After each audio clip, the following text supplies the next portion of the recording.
नमस्कार, मैं सोनू कुमार स्वागत करते हैं आपको प्रेरणा क्लास से। हम लोग ज्यामिति पढ़ रहे हैं मैथ में। हम लोग मैथ ही अभी पढ़ रहे हैं, उसमें ज्यामिति में चल रहा था।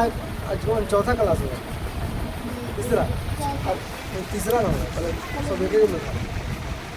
आज तीसरा क्लास है, ठीक है। हम लोग पढ़ रहे हैं तो कुछ बेसिक कॉन्सेप्ट पढ़ रहे हैं, ठीक है ना, कुछ बेसिक कॉन्सेप्ट पढ़ रहे हैं।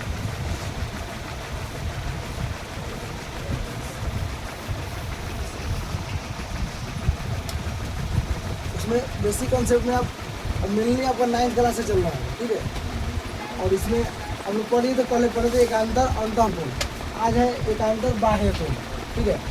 अल्टरनेट एक्सटीरियर एंगल, मतलब विपरीत दिशा में बाह्य की ओर जो कोण बनते हैं उसको क्या बोलते हैं, अंतः बाह्य कोण बोलते हैं। जैसे यहाँ देखिए, जैसे यहाँ पे पता है क्या है, दो समांतर रेखा है, अगर कोई क्षेत्र रेखा उसको काटती है तो इसमें क्या होता है, अंतः एकांतर कोण बराबर होता है। ये उत्पन्न हो गया था। अब अंतः बाह्य कोण बराबर, अंतः बाह्य कोण क्या हो गया, जैसे मान लिए तो एकांतर बताए थे, जैसे जेड आकृति बताए थे आपको। एकांतर को पहचानना है तो देखो ऐसे ऊपर लिखा हुआ है, तो ई वाला इसके बराबर नहीं होगा, ई वाला इसके बराबर होगा, समझे कि नहीं। जैसे मान लीजिए अगर यह रेखा ऐसे ऐसे चला जाता है ऐसे, ठीक है ना, तो ये कोण ना इसके बराबर होगा, समझे कि नहीं। और यहाँ पे जो कोण बनेगा बाहर वाला, यहाँ पर जो इसके बराबर हो जाएगा। यहाँ देखिए तो 1 2 3 4 5 सब कोण का नाम दे दिए, ठीक है। यह एक सीधी रेखा है, ठीक है, ट्रांसवर्सल लाइन है। अब यहाँ देखिए कोण 1 जो है कोण 8 के बराबर होगा, मतलब कोण 1 ये कोण जो है इस कोण के बराबर होगा, मतलब बाहर वाला के बराबर होगा। एकांतर है तो भाई आप डायरेक्टली इसमें बराबर नहीं कर सकते एक साइड पे, मतलब एक का अंतर होता है इसमें। यह जो इसके बराबर हो जाएगा, अब कोण 2 ऊपर वाला कोण नीचे वाला कोण के बराबर होगा, बाह्य होगा। अंतः कहा था तो यह कोण इसके बराबर था और ये कोण इसके बराबर था, जो पहले बताए थे, ठीक है। अब तिर्यक रेखा, अभी तिर्यक रेखा है इस साइड और इस साइड, एक ही ओर के बने कोणों का योग 180 डिग्री होता है। जैसे यहाँ देखिए तिर्यक रेखा के एक ही ओर के अंदर के कोणों का योग 180 डिग्री होता है। अंदर कोने का मतलब अंतः है ना, अंतः मतलब अंदर हो गया, बाह्य मतलब बाहर का हो गया। जैसे यहाँ देखिए जब अंतः दिया हुआ है, अंतः ये हो जाएगा यह है, तो आपको क्या है कोण 3 जो होगा, कोण 3 और प्लस कोण 6 एक साइड वाला एक ही ओर के, तो 3 और 6 मिला है कितना 180 होगा। और फिर 4 और 5 मिला के ये वाला 180 होगा। तो ये अंतः क्या हो गया, एक ही ओर का अंतः कोण हो गया। और बाह्य कहेगा तो बाहर वाला, हाँ एक जो है 7 के बराबर, देखो आगे दिया गया है तिर्यक रेखा के एक ही ओर के बाह्य कोण, मतलब तिर्यक रेखा के एक ही ओर के बाह्य कोणों का योग 180 डिग्री। जैसे यहाँ देखिए कोण 1 जो होगा कोण 7 के बराबर हो जाएगा, कोण 2 जो है कोण 8 के बराबर होगा, समझ में आया। तो बाह्य मतलब बाहर वाला, अंतर मतलब अंदर वाला। अब उसके बाद में आपका ही चैप्टर 6 में जो जितना कॉन्सेप्ट था 9th में वो सारा खत्म हुआ। हालांकि 10th में भी आपको काम आने वाला है, समझे कि नहीं। अभी आप त्रिभुज आप लोग का भी चैप्टर होगा 9th क्या है ना, और 10th में भी त्रिभुज चैप्टर है।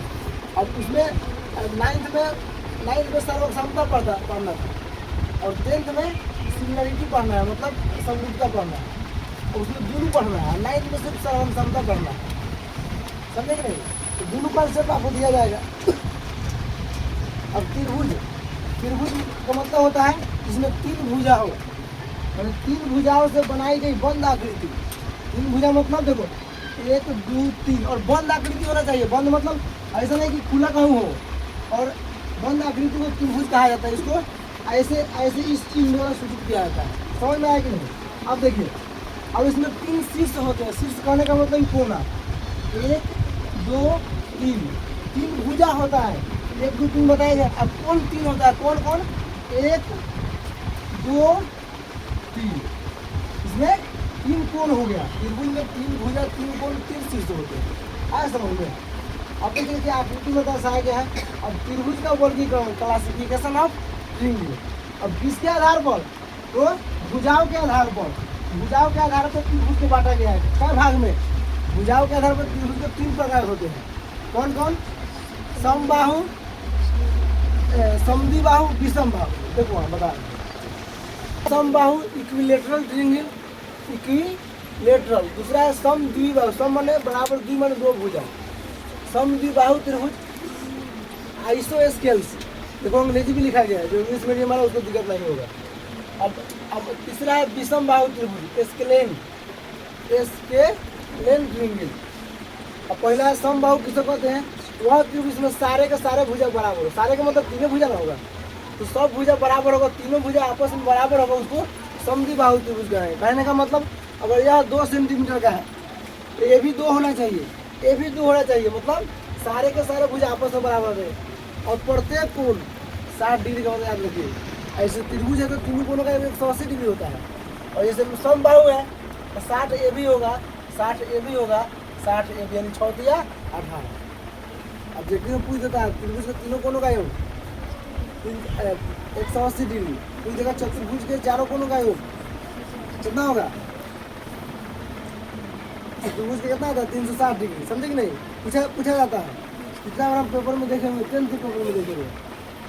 समझे? इसलिए ये सब बात ध्यान रखिएगा। समद्विबाहु मतलब इसमें 2 भुजा बराबर है। ऐसा त्रिभुज जिसकी 2 भुजा आपस में बराबर है, उसको समद्विबाहु से याद रखिए। यह आपस में बराबर है, समझे कि नहीं? ए बी बराबर ए सी। उसका इसमें लिखा गया ए बी बराबर ए सी बराबर ए सी, मतलब तीनों भुजा आपस में बराबर। जब क्वेश्चन आप हल कीजिएगा तो इतना लैंग्वेज आपको नहीं लिखना हो। जब भी त्रिभुज समबाहु त्रिभुज की बात आएगा तो आप यहाँ सारे भुजा यहाँ लिखेंगे, ए बी बराबर बी सी बराबर ए सी। ऐसे आप इसको लिखेंगे और फिर उसमें कोण भी बराबर करना पड़ेगा 60 डिग्री पर के। समझ में आ गया? इसमें कोई भी भुजा बराबर रहेगा, देख रहे हैं? हाँ ये अलगे है, ये अलगे, ये अलगे है, कोई आपस में बराबर नहीं होगा उसको विषम बाहु त्रिभुज। मतलब इसको लिखने में कैसे?